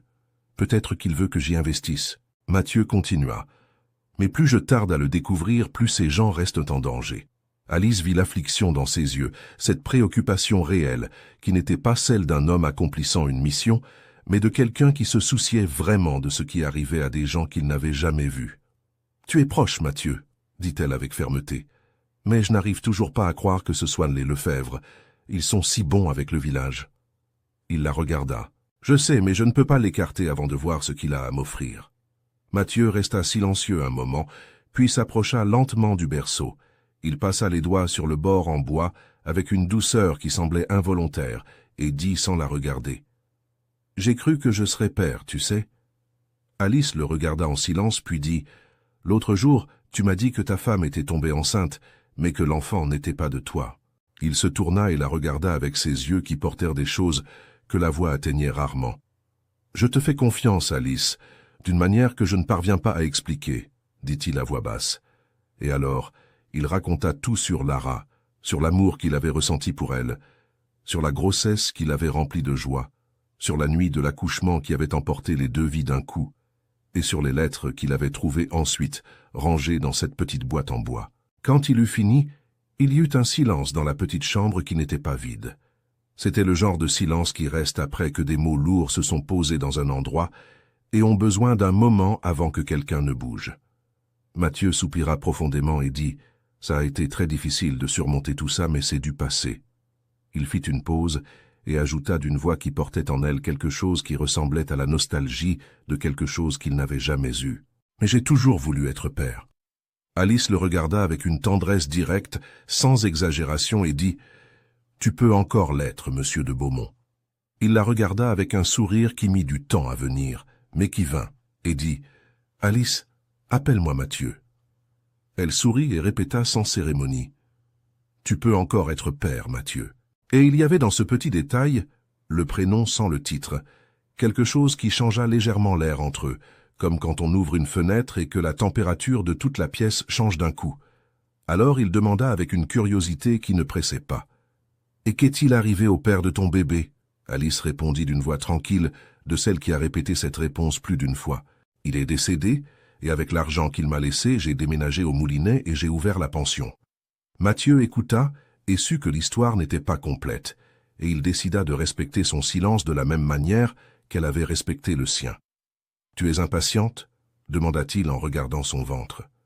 Alice sourit avec ce sourire qui illuminait tout son visage et répondit « Je le suis. J'ai hâte de voir sa petite bouille. » À cet instant, elle ouvrit légèrement la bouche et posa la main sur son ventre, avec une expression qui mêlait surprise et tendresse. « Il est très agité aujourd'hui. » Mathieu fit un pas de plus et demanda d'une voix qui sortit plus douce que d'habitude. « Je peux sentir ?» Alice le regarda et répondit simplement « Tu peux. » Elle prit sa main et la posa sur son ventre avec un soin naturel. Et Mathieu resta immobile une seconde, jusqu'à ce que le mouvement arrive, ferme et réel sous la paume de sa main, et un sourire franc et involontaire prit son visage. « Je l'ai senti. Il est vraiment agité. » Alice riait doucement, et alors Mathieu enveloppa les mains d'elle entre les siennes sans que ni l'un ni l'autre ne l'ait prévu, et ils restèrent ainsi un moment, les mains d'elle entre les siennes, la chambre silencieuse autour, la lumière du matin entrant par la petite fenêtre. Il la regarda avec un sérieux qui n'était pas pesant, mais bien réel, et dit d'une voix qui venait d'un endroit honnête en lui. « J'ai été très heureux de te connaître, Alice. Tu es différente de toutes les femmes que j'ai connues. » Alice sentit la chaleur de ces mots l'atteindre avant de pouvoir se préparer, et répondit avec une légèreté qui fut le seul bouclier qu'elle trouva disponible. « Différente parce que je suis enceinte. » Mathieu sourit. « Ce n'est pas ça. Tu sais que ce n'est pas ça, Alice. » Il lâcha ses mains lentement et fit un demi-pas en arrière car ces moments la troublaient d'une manière qu'elle préférait ne pas laisser grandir. Elle arrangea ses cheveux dans un geste qui n'était pas nécessaire et dit avec un naturel qui coûta plus qu'il n'y paraissait. « Madame Aurore vient déjeuner avec nous aujourd'hui. Mathieu, elle t'aime beaucoup. Je vais descendre aider Rosalie. » Mathieu sourit avec une légèreté qui ne forçait rien. « Moi aussi je l'aime beaucoup. » Alice hocha la tête et dit en se dirigeant vers la porte « Je vais préparer les choses. » Et elle sortit de la chambre de ce pas prudent de 8 mois de grossesse, sans regarder en arrière. Mathieu resta debout où il était, les yeux parcourant le berceau, les vêtements pliés, la couverture en crochet, puis ses mains qui gardaient encore la chaleur des mains d'elle. Il aimait Alice, et il était assez honnête pour l'admettre à lui-même, que ce n'était pas seulement de l'amitié ni seulement de l'affection, il y avait quelque chose qui cédait en lui, qu'il avait décidé de ne plus laisser céder. Et c'était un problème qu'il ne savait pas encore comment résoudre. Aurore arriva pour le déjeuner comme elle arrivait toujours, chargée de cadeaux et d'affection, sans que personne n'ait besoin de demander et sans qu'elle ait besoin d'autre raison que son propre cœur. Cette fois, elle apporta de nouveaux rideaux. Le déjeuner fut léger et rempli de conversations, avec Aurore au centre comme toujours, racontant des histoires de sa jeunesse avec ce talent de celle qui a beaucoup vécu et appris à narrer avec grâce. Elle parla de fêtes auxquelles elle avait assisté des décennies auparavant. Mathieu écoutait avec une attention sincère, répondait au bon moment, et Aurore l'observait avec ses yeux vifs qui ne perdaient rien. Elle demanda si Mathieu avait déjà trouvé les terres qu'il cherchait, s'il avait vraiment l'intention de s'établir au Moulinet, ou si ce n'était qu'une idée passagère. Et Mathieu répondait avec cet équilibre entre ouverture et prudence de celui qui sait jusqu'où il peut parler. « Je cherche encore, Madame Aurore, » dit-il avec un sourire tranquille. « Le Moulinet est un endroit qui exige que l'on regarde avec calme avant de décider. » Aurore sourit, satisfaite, et dit « Nous espérons que vous resterez ici. » C'est alors que Rosalie se leva pour servir plus de pain et se tourna vers Mathieu avec le plat tendu, disant avec naturel « Vous acceptez du pain, monsieur de Beaumont. » Elle s'arrêta au milieu de la phrase et se corrigea rapidement. « Je veux dire, monsieur Gaspard. » Un silence coupa l'air une seconde, et les deux regardèrent Aurore qui était absorbée par sa conversation avec Alice et gesticulait avec les mains, apparemment sans avoir rien entendu.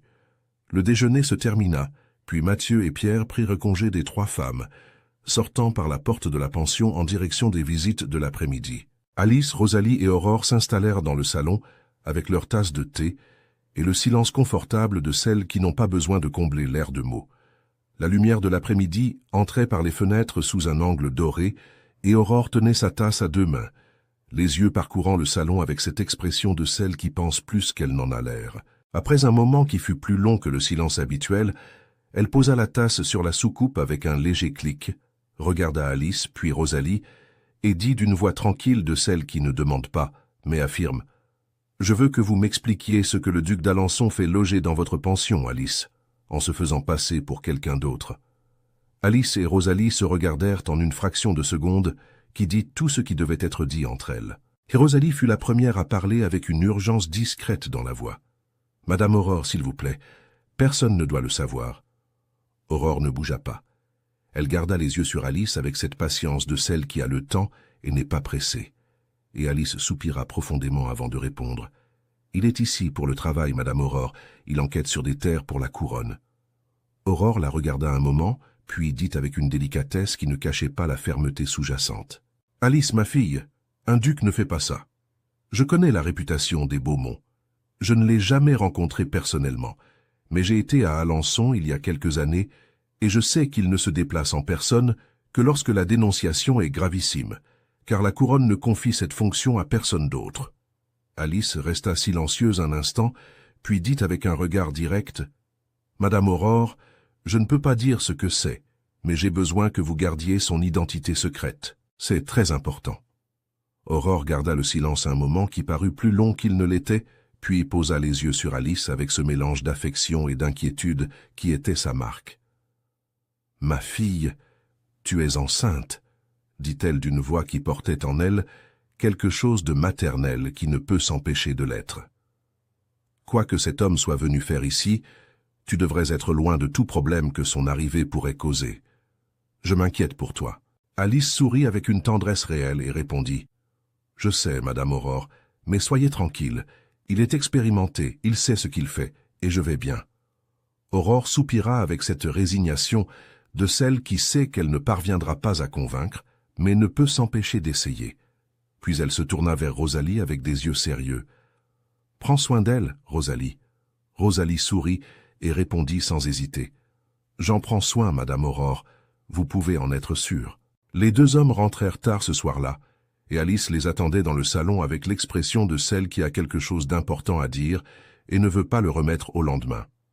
Elle attendit que Pierre monte, puis dit à Mathieu avec un calme direct « Nous devons parler. » Elle lui raconta tout sur Aurore, sur le lapsus de Rosalie avec le nom de famille, sur la perspicacité de la dame qui avait entendu plus qu'elle n'avait semblé l'entendre, et sur la conversation qui avait suivi.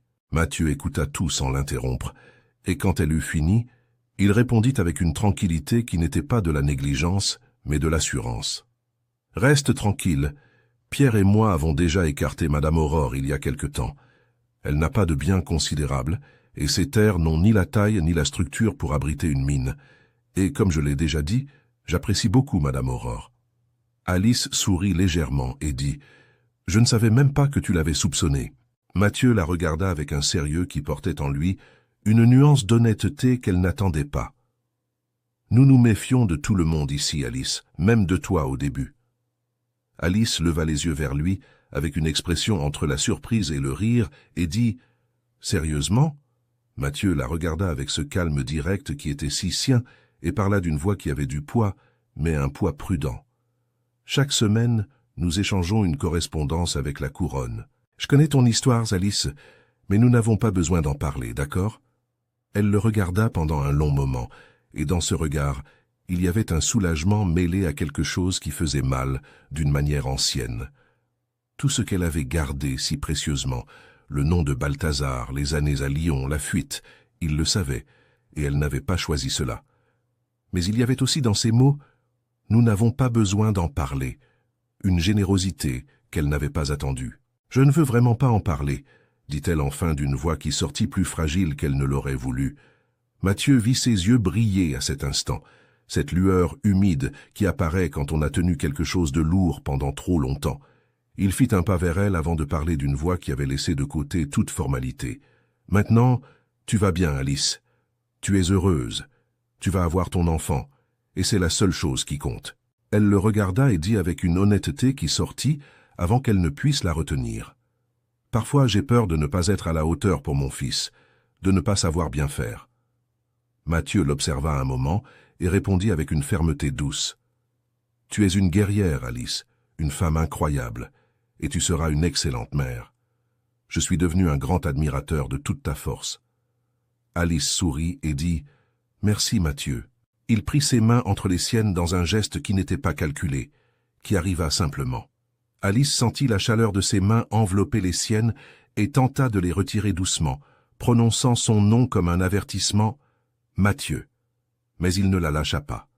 Il la regarda avec ses yeux verts qui, sous la lumière tamisée du salon, avaient une profondeur dont elle ne parvenait pas à se détacher, puis, de son autre main, il toucha son visage avec une délicatesse si grande qu'il semblait craindre de la briser. Alice ferma les yeux un instant, juste un instant, car le geste était trop doux pour ne pas le sentir. Et quand elle les rouvrit, elle dit à voix basse, presque sans souffle, « Mathieu, je suis enceinte. Tu es un duc. Nous sommes de mondes complètement différents. » Il sourit avec cette douceur qu'elle avait appris à reconnaître comme son expression la plus honnête et dit simplement « Tu me plais, Alice. » Puis il se pencha lentement, sans se presser, lui laissant le temps de s'écarter si elle le souhaitait, et Alice ne s'écarta pas. Ses lèvres rencontrèrent les siennes avec une délicatesse qui n'était pas de la timidité mais du respect, un baiser doux et plein qui ne demandait pas plus qu'il ne donnait, et qui portait en lui tout ce qu'ils avaient construit au cours de ces 30 jours de petits déjeuners et de conversations nocturnes.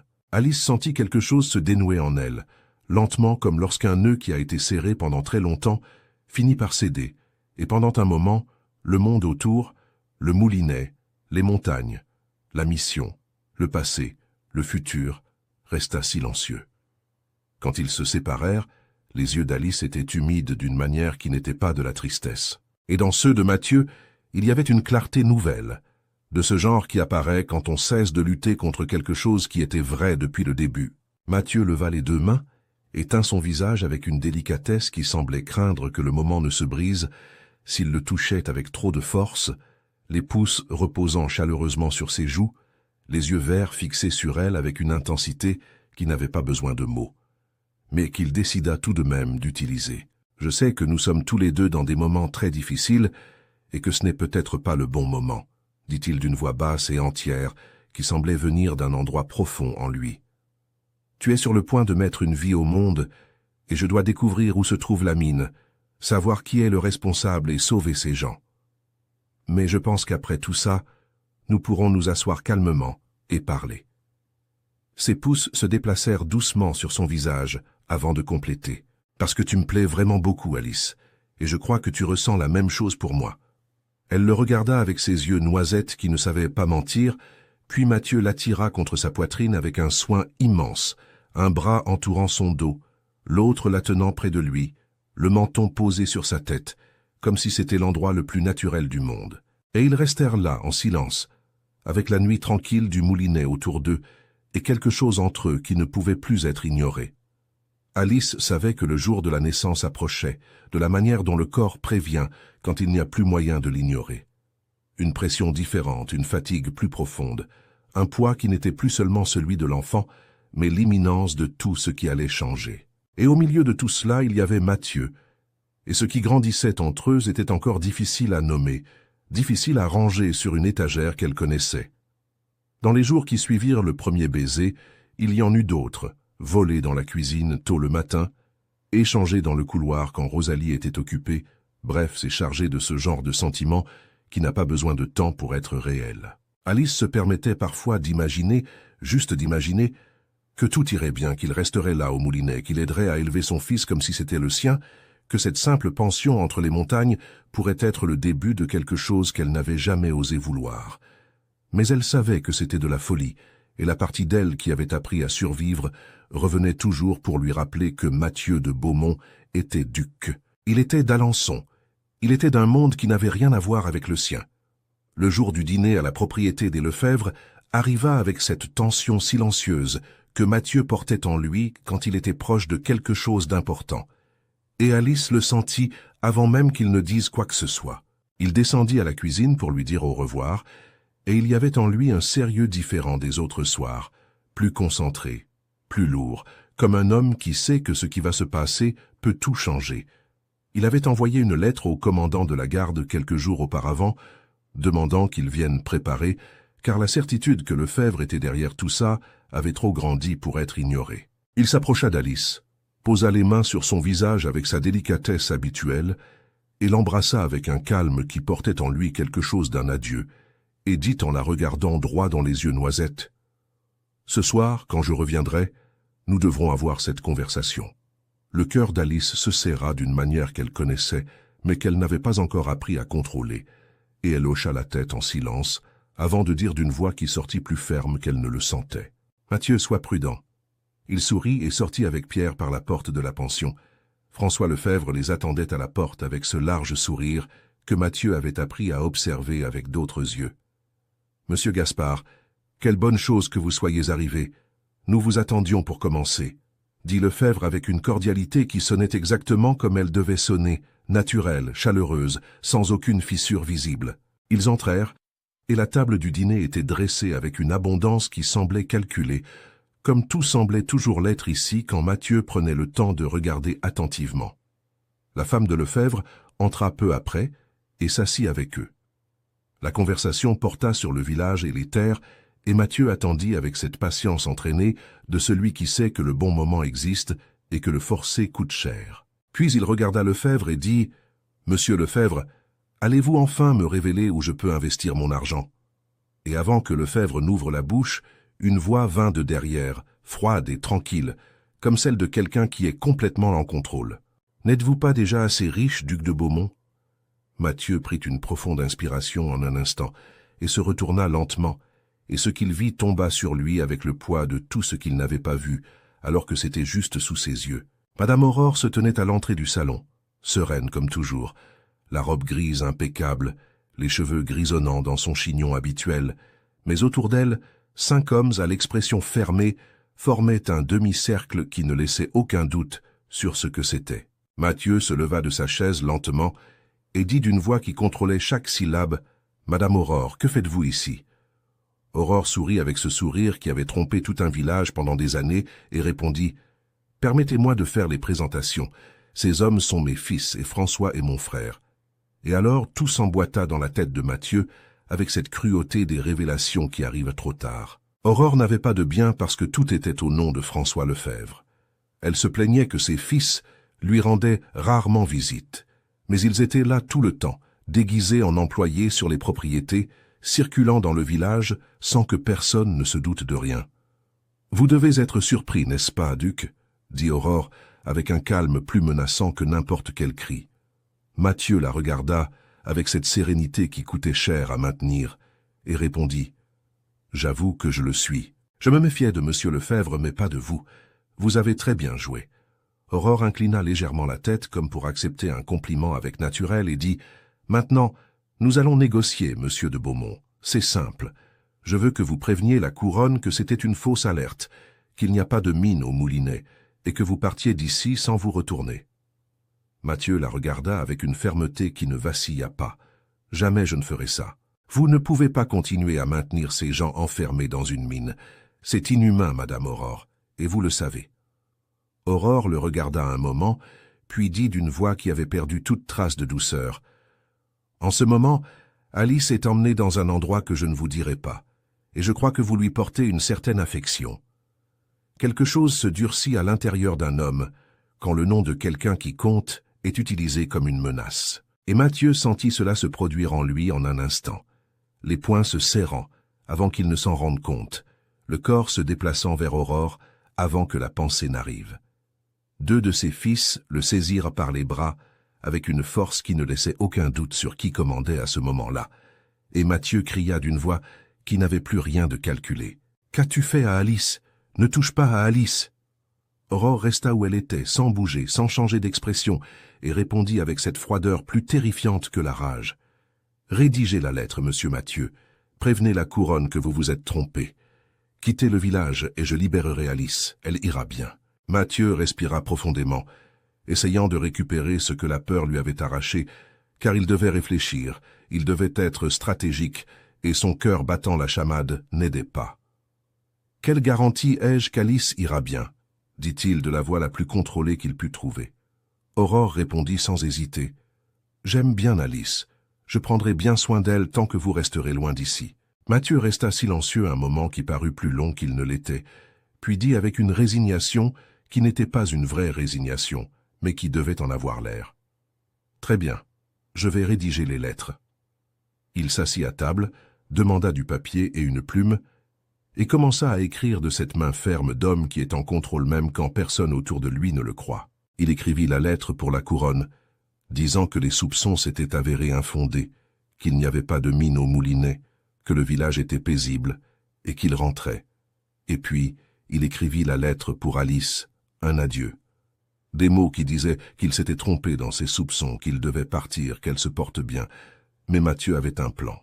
Aurore lut les 2 lettres attentivement, les yeux parcourant chaque ligne avec la méfiance de celle qui n'est pas arrivée là où elle est en étant négligente. Puis elle les plia, les rangea et regarda Mathieu avec une décision finale. « J'ai préparé 2 chevaux. Je veux que vous partiez immédiatement et souvenez-vous, si vous réapparaissez par ici, vous pouvez dire adieu à Alice. » Mathieu et Pierre sortirent par la porte de la propriété dans la nuit noire du Moulinet, montèrent de sur leurs chevaux en silence et partiraient sur le chemin de terre sans rien dire, car ils savaient que les yeux d'Aurore les suivaient depuis une fenêtre sombre.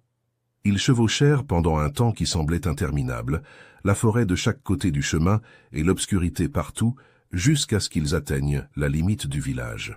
Et Pierre dit à voix basse, sans regarder en arrière, « Mathieu, ils ne nous suivent plus. » Mathieu arrêta son cheval, et respira profondément, la poitrine s'ouvrant comme s'il avait retenu son souffle trop longtemps. Pierre le connaissait assez pour savoir que le silence qui suivit n'était pas vide. Et alors il demanda de sa voix directe habituelle « Quel est le plan ?»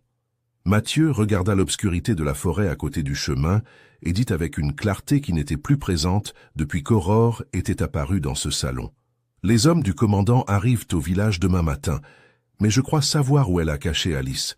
Je connais cette propriété, Pierre. J'y suis allé plus d'une fois et il y a un endroit qu'Aurore n'a jamais mentionné, mais que je n'ai jamais cessé de remarquer. » Il se tourna vers son ami et dit « Va jusqu'au commandant. Dis-lui de retarder son arrivée d'1 heure et raconte-lui tout, chaque détail. J'ai besoin qu'il arrive quand je serai déjà parti avec Alice. » Pierre le regarda avec cette expression de celui qui veut protester, mais qui en sait assez pour ne pas le faire. Et il demanda simplement « Tu es sûr de savoir où elle est et qu'il y aura assez de temps ?» Mathieu avait déjà tourné son cheval vers la forêt quand il répondit « Je vais la chercher, ça va bien se passer. » Et alors Pierre continua sur le chemin en direction du commandant, et Mathieu disparut entre les pins, le cœur battant la chamade. La forêt était sombre et dense autour de lui, les branches des pins se croisant au-dessus de sa tête, et la lune apparaissant et disparaissant entre les cimes avec une lumière qui atteignait à peine le sol. Mathieu guidait son cheval avec précision, sans hésiter aux bifurcations, car il y avait quelque chose qu'Aurore n'avait pas calculé en choisissant le moulinet comme cachette, que l'homme qu'elle essayait d'expulser avait parcouru chaque recoin de ces terres avec l'attention de celui qui sait que les détails sauvent des vies. Et cette nuit, il avait besoin que ce soit vrai. Le ciel avait encore cette couleur bleu foncé qui précède l'aube quand Mathieu arriva aux abords de la propriété d'Aurore, guidant son cheval entre les pins avec une prudence qui ne laissait aucun bruit derrière lui. Il connaissait ce terrain mieux qu'Aurore ne l'imaginait. Car dans les premiers jours au moulinet, avant que toute invitation ne soit acceptée et avant que toute confiance ne soit construite, lui et Pierre avaient parcouru chaque parcelle de ces terres en silence, étudiant ce que les yeux d'un village tranquille ne pensaient pas à cacher. C'est ainsi qu'ils avaient trouvé la petite chapelle abandonnée, dévorée par une végétation dense, cachée du chemin principal par un mur de buissons et d'arbres qui la rendait invisible pour quiconque ne savait pas qu'elle était là. Mathieu attacha son cheval à une distance sûre, descendit et parcourut à pied les 100 mètres de terre humide qui le séparaient de l'endroit où il savait qu'Alice se trouvait. Il s'arrêta un instant entre les arbres et étudia la scène avec cette attention entraînée qui ne se précipite ni n'hésite. La chapelle était petite, en pierre grise couverte de mousse, et devant elle, un homme assis sur une pierre basse surveillait la porte avec la posture détendue de celui qui n'attend aucune surprise dans cette aube silencieuse. Il y avait un cheval attaché à côté et aucune autre présence visible aux alentours. Mathieu calcula la distance, calcula l'homme, puis se déplaça avec une rapidité et un silence qui ne laissaient aucun temps de réaction. L'homme avait à peine réalisé qu'il n'était plus seul, qu'il était déjà maîtrisé et immobilisé au sol. Mathieu le laissa par terre, se tourna vers la porte de la chapelle et cria « Alice !» De l'intérieur de la chapelle parvint une voix qu'il reconnut avant même qu'elle n'ait fini de prononcer son nom. Mathieu. Et il y avait dans ce seul prénom tant de choses, soulagement, peur, joie, qu'il poussa la porte sans plus attendre. Alice se tenait au centre du petit espace mal éclairé, les yeux ouverts et brillants d'une émotion qui ne tenait pas entièrement sur son visage. Mathieu la regarda une seconde entière, confirmant de ses propres yeux qu'elle allait bien, qu'elle était entière. Il courut l'embrasser puis dit avec une urgence qui n'admettait aucun retard « Nous devons partir d'ici, maintenant. » Alice hocha la tête puis demanda d'une voix qui tremblait encore légèrement « Qui est derrière tout ça, Mathieu ?» Il soupira profondément et répondit en l'aidant à se diriger vers la porte. « Madame Aurore, c'est elle la responsable de tout. C'est la sœur de François Lefebvre, et ses fils ont toujours été par ici, déguisés en employés sur ces terres. Ils faisaient venir les gens d'autres villes. » Alice s'arrêta et le regarda avec une expression d'incrédulité absolue. « Madame Aurore. » Mathieu hocha la tête et dit « Oui, elle-même.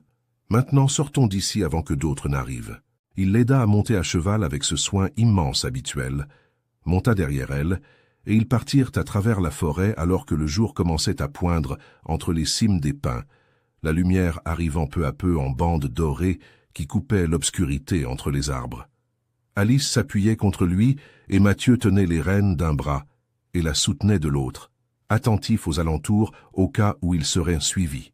Et il y avait dans ce geste simple une protection qu'elle sentit de tout son corps. Ils chevauchaient en silence, quand Alice se raidit soudainement, puis un son qu'elle ne put retenir, un gémissement bas et involontaire qui dit tout avant les mots. « Mathieu !» dit-elle d'une voix qui portait en elle quelque chose d'urgent et d'effrayé à la fois. « Arrête le cheval !» Il s'arrêta immédiatement, puis la contraction arriva, forte, réelle, sans cérémonie. Et Alice baissa les yeux et confirma ce que son corps avait déjà annoncé. Elle avait perdu les os. Le bébé arrivait. Mathieu descendit du cheval d'un seul mouvement et se dirigea vers elle, les yeux écarquillés, et la voix qui sortit avant qu'il ne puisse organiser sa pensée. « Qu'est-ce que je fais, Alice ?» Et alors il se produisit quelque chose que ni lui ni elle n'attendaient dans ce moment de panique. Alice sourit. Un petit sourire vrai de ceux qui naissent quand on a peur, mais qu'on sait être au bon endroit, et elle répondit avec un calme qui coûtait cher à maintenir. « Tu vas m'aider à avoir mon bébé. » Mathieu la descendit du cheval avec un soin qui semblait impossible pour la vitesse que la situation exigeait, l'installa adossé à un large tronc de pin et s'agenouilla devant elle avec cette détermination d'homme qui décide qu'il va y arriver, quoi qu'il arrive. La forêt était silencieuse autour d'eux, le jour s'éclaircissant lentement au-dessus des cimes, et entre les racines de ces arbres centenaires, le monde entier sembla se contracter à ce petit cercle de 2 personnes et d'une vie qui arrivait. Alice poussait et criait doucement, les doigts serrant la main de Mathieu avec une force qu'il n'essaya pas de diminuer, car il savait que c'était exactement ce dont elle avait besoin pour se tenir. « Je suis là avec toi, Alice, » disait-il avec une fermeté qui ne vacillait pas. « Je suis là, je ne vais nulle part. » Elle le regardait dans les moments où la douleur accordait un bref répit, et il y avait dans ce regard une confiance qui pesait plus que n'importe quel mot que l'un ou l'autre aurait pu dire jusqu'alors. Les contractions se succédèrent, les unes après les autres, avec cette intensité qui ne négocie pas. Et Mathieu resta à ses côtés pendant chacune d'elles, la voix constante, la main ferme, les yeux toujours sur elle.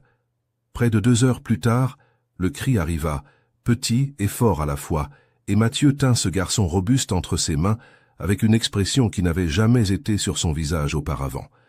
Il resta immobile un instant, qui semblait suspendu, regardant cette petite vie qui était venue au monde entre les arbres et la lumière du matin. Puis il regarda Alice et posa l'enfant dans ses bras avec délicatesse.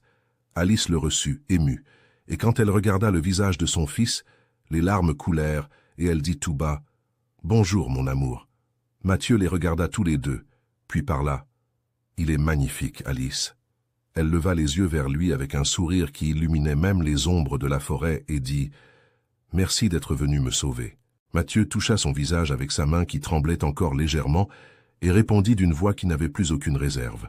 « Jamais je ne t'aurais laissé, Alice, jamais. » Il la regarda un moment, elle et l'enfant dans ses bras. Puis il dit de cette voix basse de quand les mots viennent d'un endroit qui n'est pas la tête. « Je t'aime, Alice. Et quand j'ai pensé que j'aurais pu te perdre, j'ai été terrifié d'une manière que je n'avais jamais ressentie auparavant. » Elle le regarda, les yeux encore humides et le sourire qui n'avait pas quitté son visage depuis l'arrivée de son fils. Et alors, il se pencha et l'embrassa avec cette douceur qui portait en elle tout ce que les dernières heures avaient été. La peur, le soulagement, l'amour qui n'avait pas demandé la permission d'exister et qui était arrivé quand même. Quand ils se séparèrent, il regarda autour de lui, inquiet.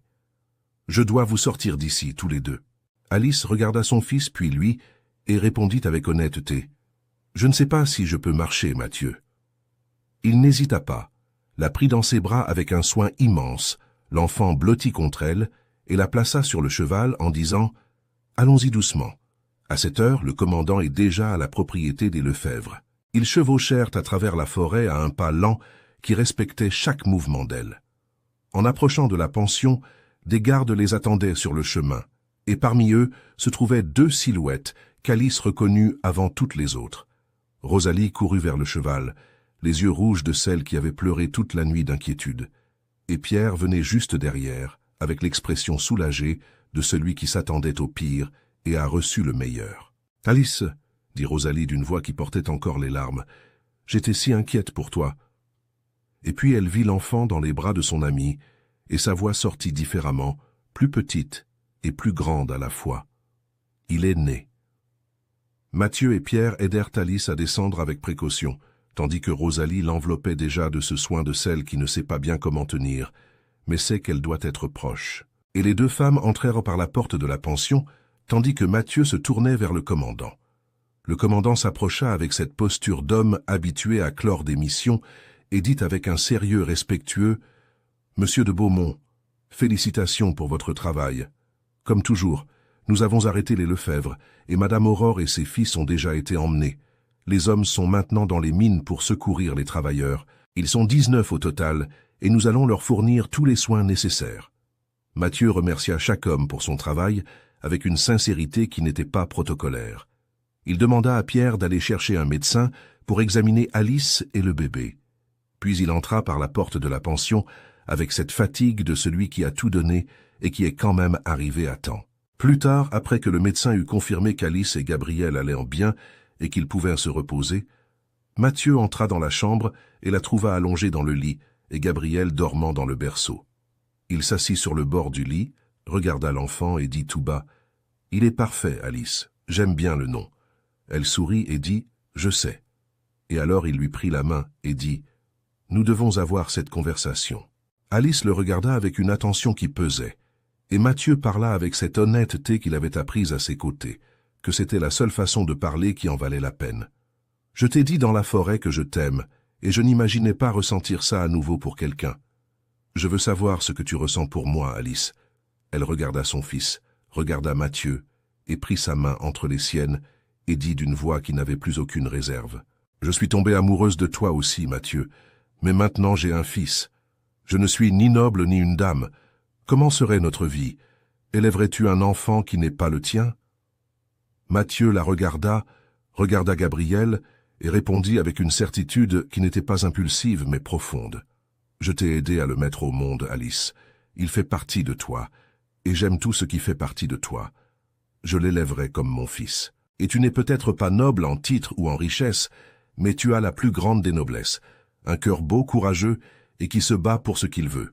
Et oui, je suis absolument certain de ce que je veux. » Alice le regarda un long moment, avec des yeux qui ne cachaient plus rien, et dit tout bas « Je suis sûr aussi que je veux que tu fasses partie de notre vie. » Et il sourit, de ce sourire qu'elle avait appris à reconnaître comme le plus vrai de tous, et l'embrassa là sur le bord de ce lit simple de la pension du Moulinet. Le Moulinet fut sous le choc quand la vérité sur Aurore se répandit dans le village, et il était presque impossible de croire que cette dame bienveillante avait trompé tout le monde pendant si longtemps, cachant une mine sur les terres de son frère, où 19 personnes travaillaient sans rien recevoir en retour.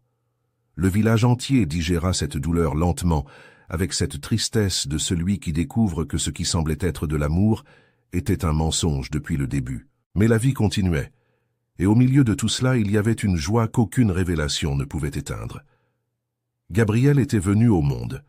Alice vivait les jours les plus heureux qu'elle ait connus, avec son fils dans les bras et la pension pleine de gens qui frappaient à la porte pour le rencontrer, et qui finissaient par rester pour savoir qui était vraiment l'homme à ses côtés. C'est ainsi, naturellement, que le Moulinet apprit que Mathieu Gaspard était Mathieu de Beaumont, le duc d'Alençon, et il remercia chaque personne pour son hospitalité avec une sincérité qui émut tout le monde. Mathieu savait à quel point le Moulinet comptait pour Alice et ne l'en arracherait jamais. Il parla donc à la couronne, présenta sa proposition clairement. La mine était très riche et appartenait désormais à la couronne. Il fallait quelqu'un de confiance pour la gérer, et ses frères géraient très bien les propriétés à Alençon sans avoir besoin de sa présence. Il ne cesserait pas d'être duc, il changerait seulement de résidence, mais il avait besoin de l'approbation de la cour pour cela. La réponse mit des jours à arriver, des jours qu'Alice compta un par un. Et puis un matin, Mathieu descendit les escaliers et elle vit le sourire sur son visage avant même qu'il n'arrive à la cuisine. Son cœur s'accéléra et elle demanda d'une voix qui sortit à peine. « Ils ont accepté ta proposition, Mathieu. » Il s'approcha d'elle et l'enlaça avec cette force qui enveloppait tout et répondit d'une voix qui ne cachait plus rien. « Ils ont accepté, mon amour, je vais établir ma résidence ici, dit-il, les bras toujours autour d'elle et Gabriel entre eux deux. J'aime ce calme, et les terres des Lefebvre sont maintenant à nous. Nous allons embaucher des travailleurs pour la mine de la bonne manière, avec dignité et un salaire juste. » Alice l'embrassa, le cœur plein, sans avoir besoin de plus de mots, et dit en souriant « Je suis si heureuse. » Il l'embrassa à nouveau, et dit avec le sourire le plus vrai qu'elle connaissait « Moi aussi. Et maintenant, nous pouvons enfin nous marier. » 2 mois plus tard, le mariage eut lieu, et tout le moulinet était présent, car ces 2 personnes avaient conquis le village avant même de savoir qu'elles y resteraient. La famille de Mathieu vint d'Alençon, et Alice avait gardé une peur silencieuse de ne pas être acceptée, de ne pas être à la hauteur de leur monde. Mais le père de Mathieu l'embrassa comme on embrasse quelqu'un qui a toujours fait partie de la famille. Et ses frères, Michel et Alain, regardèrent Gabriel avec ce naturel de ceux qui n'ont jamais envisagé une autre possibilité que de l'aimer dès le premier instant. Ils étaient heureux de voir leur frère avec cette joie dans les yeux qui n'apparaît que lorsque le bonheur est réel. Et c'était tout ce qu'ils avaient besoin de voir pour accepter Alice et son fils à bras ouverts. Rosalie reçut l'invitation d'aller vivre avec eux dans le nouveau manoir sur les terres des Lefebvre, mais elle répondit avec le rire qui était sa marque de fabrique qu'elle préférait garder la pension, puisqu'Alice ne s'opposait pas à la mettre à son nom et qu'elle en devienne la nouvelle propriétaire. Et alors, avec un naturel qui ne surprit personne sauf eux-mêmes, elle et Pierre révélèrent la romance que Mathieu et Alice connaissaient déjà depuis la première nuit du bal des orchidées. Et le rire qui remplit le salon fut de ce genre qui réchauffe toute la maison. Avec les mines fonctionnant de la bonne manière, le moulinet grandit d'une façon qui remplit de fierté chaque personne qui y vivait. De nouvelles familles arrivèrent. Le village gagna une école et un médecin, et Mathieu apporta des améliorations en se promenant au milieu du village comme un homme qui gouverne avec les gens et non de loin. Les gens étaient heureux d'avoir le duc et la duchesse vivant parmi eux, et Alice se découvrait chaque jour plus amoureuse et plus fière de l'homme qui avait choisi de rester. Mathieu ne laissa pas ses enquêtes lorsqu'il était appelé par la couronne et ne déçut jamais, car l'intégrité qui était en lui n'était pas circonstancielle. Quand Gabriel eut 2 ans, Alice découvrit qu'elle était de nouveau enceinte et le 2e fils arriva, nommé Philippe, apportant une joie qui doubla tout ce qu'il y avait déjà dans cette maison. Et Mathieu ne cessa jamais, pas un seul jour, de voir Gabriel comme son premier-né, son premier fils, et cela remplissait le cœur d'Alice d'un amour pour cet homme qui n'avait pas de mesure. Une nuit, Mathieu rentra d'une de ses missions au petit matin, la maison silencieuse et l'odeur de bois de chauffage encore dans l'air.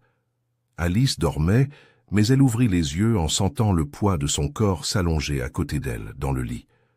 Elle se tourna vers lui et dit d'une voix endormie, et avec ce sourire qui apparaissait avant même qu'elle ne s'en rende compte, « Je me suis endormie. Je pensais que tu n'arriverais que demain matin. » Il l'embrassa avec sa délicatesse habituelle et répondit tout bas en posant son front contre le sien, « Je n'en pouvais plus de ton absence. » Il l'enlaça dans l'obscurité de la chambre et elle posa la tête sur sa poitrine avant de dire avec une douceur qui portait en elle une émotion gardée. « Philippe a fait ses premiers pas aujourd'hui, Mathieu. » Il resta silencieux une seconde et dit d'une voix un peu triste, « Je l'ai manqué. » Alice répondit tout bas, « Je ne l'ai pas vu non plus. C'est Gabriel qui l'a vu. » Mathieu sourit dans l'obscurité de la chambre et dit avec cette affection qu'il avait pour ses 2 fils, d'une manière égale et différente à la fois. Il doit être très fier de son frère. Alice dit, « Oui, il l'est, et tu lui manques. » Mathieu la serra plus fort contre lui et répondit d'une voix qui était un foyer, un retour, et tout. « Il me manque aussi. » Il embrassa le sommet de sa tête avec cette tendresse qui était venue à lui, sans prévenir, et qui était restée pour toujours. Et ils fermèrent les yeux ensemble, avec les montagnes du moulinet au dehors et tout ce qui comptait à l'intérieur. Là était Alice Fournier, la femme qui s'était enfuie avec une petite valise et le cœur brisé, qui avait acheté une maison en ruine et en avait fait un foyer, qui n'avait pas renoncé à son fils et avait trouvé un homme qui avait choisi de rester. Et là était Mathieu de Beaumont, l'homme qui avait décidé qu'il n'aimerait plus et qui avait découvert que certaines décisions, la vie ne nous laisse tout simplement pas les prendre. Cette histoire nous enseigne que le recommencement existe, mais il arrive, et quand il arrive, il change tout. Alice n'a pas eu besoin d'être noble pour mériter un amour véritable. Elle a juste eu besoin d'être elle-même, courageuse, honnête et le cœur ouvert, même après tout ce qu'elle avait vécu. Et Mathieu n'a pas eu besoin de chercher l'amour. Il a juste eu besoin de s'arrêter devant un simple portail en bois et de regarder la femme en face de lui avec les yeux de celui qui croit encore en ce qu'il voit. Si vous attendez que quelque chose de bon puisse encore arriver, cette histoire est pour vous. N'abandonnez pas car le véritable amour ne prévient pas. Il apparaît simplement un jour ordinaire et reste pour toujours. Je tiens à vous remercier du fond du cœur d'être arrivé jusqu'à la fin de l'histoire d'Alice et Mathieu ici, sur la chaîne Amour et Romances d'époque. Et souvenez-vous, certaines décisions ne sont pas entre nos mains, et la vie peut encore vous surprendre.